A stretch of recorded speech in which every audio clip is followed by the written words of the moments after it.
Let's make progress. We want to talk about the kidney issues again. This is one of those things that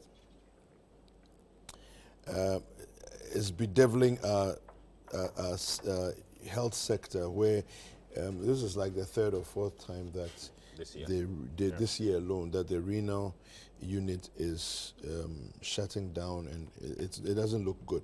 The story here on ChannelOneNews.com says renal unit shut down at Kolebu sparks outrage, 3 patients dead. Now the health committee of Parliament has condemned the closure of the renal unit at Kolebu Teaching Hospital.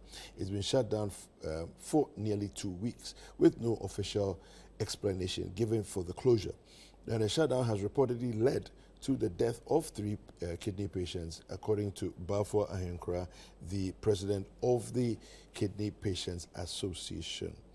Now, Alexander Roosevelt, a member of the health committee and MP for Central Tongue, spoke to City News about the situation. He highlighted recent requests from the National Insurance Authority for 2 million cedis to assist kidney patients under 18 and over 60, and noted that the allocation of an additional 2 million Ghana cedis to cover the bills of renal patients at Kolebu Hospital. Now, let me start with you, Paul, on this one. We seem to be returning to this problem ever so often. We seem to have been to be out of the woods before you realize we're back into this space again. I'm not quite sure what we should do to permanently solve this so that we don't keep coming back to this. Well, thank you, and once again, good morning to our viewers, a special one to Aaron Akute of NCA Kumasi. Kweku, with your permission, I just want to read this quote quickly. And it says, if we had to earn our age by thinking for ourselves at least once in a year, only a handful of people would reach adulthood. And this is by Mukokoma Mukona. He's an author. Again, if we had to earn our age by thinking for ourselves at least once in a year, only a handful of people will reach adulthood. I mean, the message is clear. We have a thinking problem in this country. All right? Yeah. We have leadership crisis in this country. Now, why would a unit of an institution decide to shut down without proper information? You are serving a section of the community, a group of people. Now, you know how dependent these people are as far as that facility is concerned. And then they come in, and then the unit is closed without recourse to the people you are serving. That is a thinking problem. Okay? No matter what it is at stake, I believe that what you do with time, you know if it is an issue of consumables that you are lacking. You indicate to whoever, or you even tell the patients that from next week, from next 2 weeks, from next month, we will have to shut down because of XYZ. You can even decide not to give any reasons, but an order from management that from next month we are shutting down for XYZ period. That way, it gives room for the patients to, get themselves organized, prepare.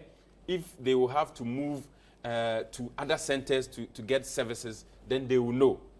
But when they are put on the spot, when they come in and they only get to know that the OPD is shut down because of whatever reason, I'm afraid I cannot take that. And I refuse to accept the decision of the whoever is in charge at the unit to have shut down, leading to the death of human lives or the loss of human lives. It is never justifying whatsoever for the unit to have shut down. Now, why are they shutting down?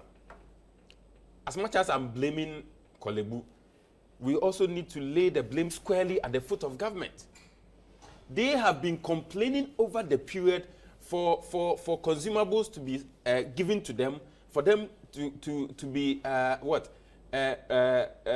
the expenses they have incurred over the period, as much as 2 million is the debt government owed them. As at February, 2 million cedis they were owed. And these are the same monies they use in procuring what? Consumables for the facility. And so if government, you owe them to this tune of indebtedness, and you are not paying, how are they to procure these consumables for the facility? And it is a recurring what? Expenditure. It is not an event expenditure and then it goes away. No. Okay. Look at the number of patients they are serving. Almost every week, an individual has to go there 2 or 3 times. And it is the same consumables they depend on to serve these patients. And so if they get there and they do not have them, how are they supposed to be treated?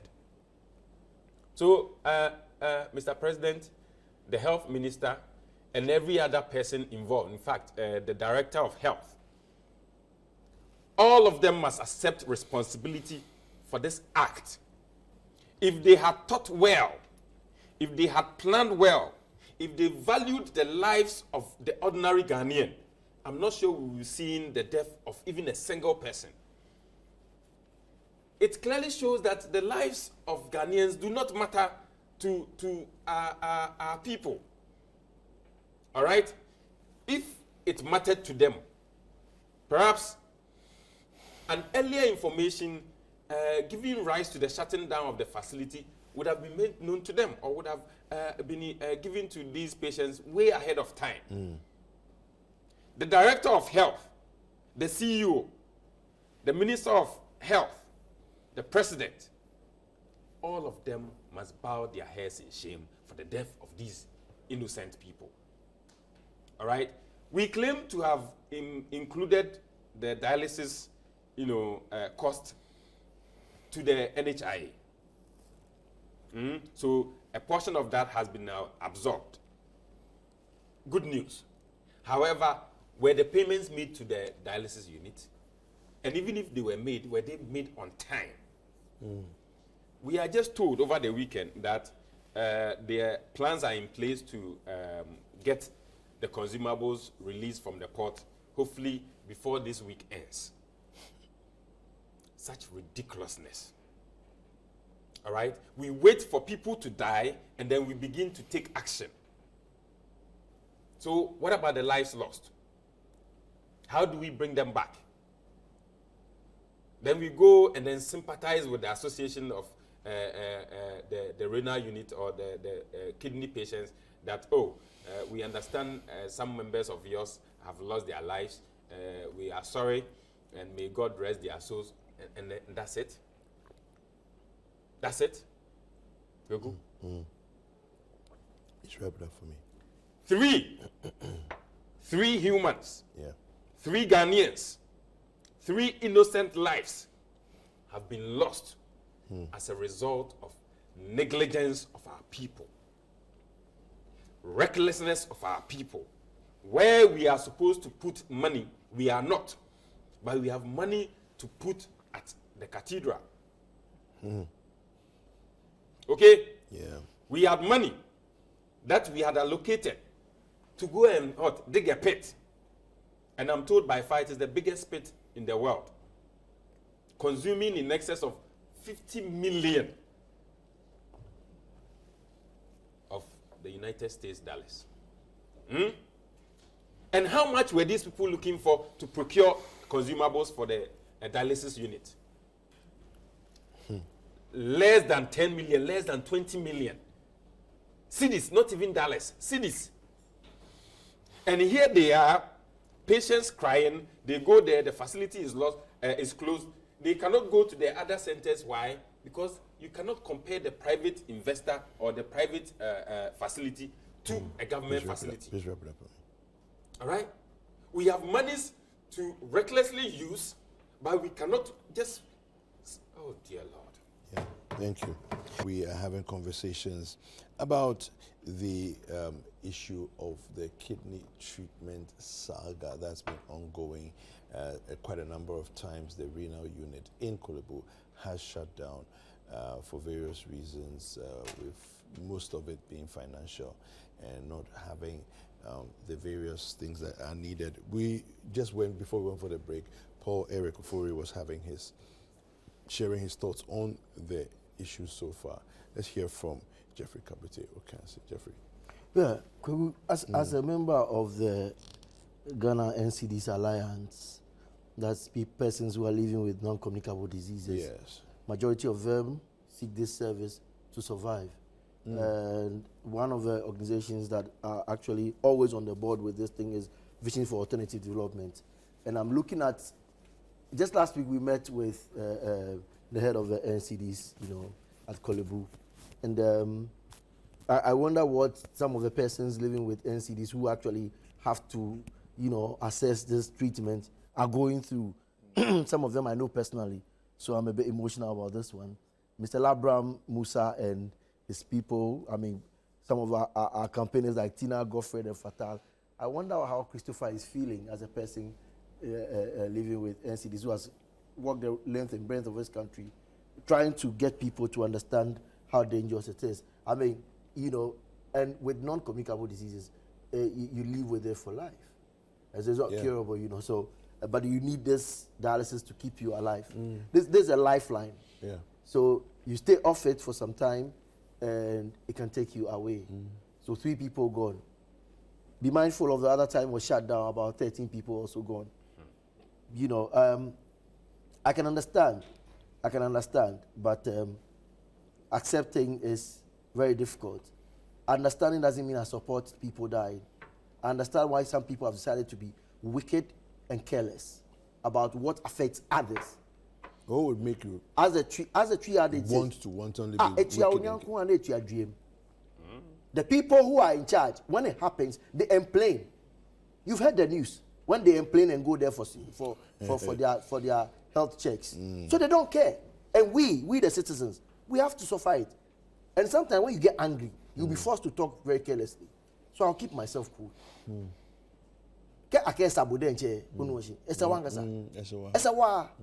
Now, when they are sick, they complain. When they are sick, they complain. And then you sit here. How can protocol be given to death? That some people must not die, but others must die. Imagine, God forbid, if one politician had died from this one, tomorrow morning you will see dialysis center fixed. Yes, we were in this country, not to remind people of their pain. When ministers died, you heard their cries, different cry. When 3 people have died, have you heard any cry? Taflache, je kolo in egbo. Enye mwa ewu no. Nipa. Nkofo this year. And I'm speaking like this out of anger because these are human souls lost. Yeah. Look, the psychological panic alone for those who are living now, who can access the dialysis center, the panic they are going through, you cannot imagine. Knowing that, look, this is what I need, and by somebody's careless, this thing. When I say careless, I use the word carefully, and I mean careless. Somebody must care. That is somebody's work. Somebody was trained and employed to do that work. So when the person laissez-faire, like a discussed attitude towards work, that is what is going on in this country. And then the economic impact. Look, some of the homes now must go to private facilities. So that is why some people suspect that some of these doctors don't care because they are connected to private facilities who offer the same service at a higher cost. Go down the grounds. I sit with the people who live with the NCDs, and they tell us the truth. If you want them, I'll bring them to your show. They pay higher when they go for the private facilities. And these doctors own those facilities.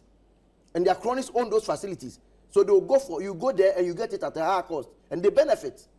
So don't think, that's why some of us say they are careless and they are carefree attitude. They don't care. And then you move to the stress on the caregivers. Imagine if somebody has to go to work and you have a person you will take for treatment. And this stress is in the system. Yeah. The stress that it comes onto caregivers. Some of the caregivers are even children. Children as young as 10, 12, 13, 14. I was sitting around the legs of my dad, who was a retired accountant because of stroke. And he lived with stroke for 27 years. I know what I'm talking about here. And I have to be emotional. Yes, because some people will be retired from their jobs because of their condition. And whilst they are fighting this one with the economic stress, you come and double it with such careless people. Somebody will be paid. The people who are at the center, which is not working now, they will be paid. They will be paid. So that's what I'm saying. And then the neglect is a total case of neglect. We don't care. We have decided not to care. If you can care to go and bring tractors and come and put at Independence Square, which is also a very good initiative, then if you had the mind, the common sense that somebody is going to die, do you know an emergency? This one is an emergency. Yeah. But we didn't care. And then the labor. Look, a healthy man is a wealthy man, they say. But you need to be healthy to be able to work. No. So that's the problem that we have as a country. Look, let's allocate more resources to health care in the total budget. Let's embark on a fundraising exercise for this special and an emergency one. That is for government to do. And then I'll call on the corporate world. Let's set up a special fund like we did for COVID. And I can say it on national TV that I believe and trust the corporate world than the national coffers when it comes to managing such funds. You see Ghana's hospital, you saw the record time they completed it. Yeah. Corporate Ghana, we are on our knees. We are begging you on behalf of the person living with NCDs. And all of us, you know, some of us, we don't check, so we don't even know you have it or not. NCD is a very common thing. High blood pressure, blah, blah, blah. Easily have it and not you know, know. let's take this opportunity to fix this machine and get it right there. The excise tax that we are taking from government coffers, I mean the excise taxation that we all push for the excise tax, right? The sin products like alcohol, sugar sweetened beverages, and tobacco. These are the 3 sin products that actually causes this NCDs. We should have a mass education in this country to control the consumption of these machines. Sorry, these ingredients. While at it, let's ensure that when we take that sin taxes, okay, and drop it into the National Health Insurance Levy, we should make sure, please, that they allocate, earmark a special fund for NCDs. I'm sure if that fund we've been calling for was there, it would be easy to just dip your hands in there and then take some of this money to ensure that we give it to the people. I'm very sad. I've decided to leave, this matter in the middle because if I go too far, I'll be too angry. Look, we have decided to leave citizens on a death row. We will all die. We will all die anyway. If you think you can't die, then that's your problem. We'll all die. I'll go someday. Yeah. But let me live with honor. Okay? Let us be smart enough. Let us not watch people die through carefree attitudes and carelessness. I'm pleading with the government. Okay. I'm pleading with corporate Ghana. And I'm pleading with all of us. Let's do something in the immediate. While government is putting something there, corporate Ghana gives something. Let's set up an automatic fund for just about 3 months or 6, just to drop in some coins. Some of us can give our 10 or 20 or 50 or 100 Ghana cedis and get this monies, go to the dialysis center and get the center running. That's my humble opinion. All right, okay.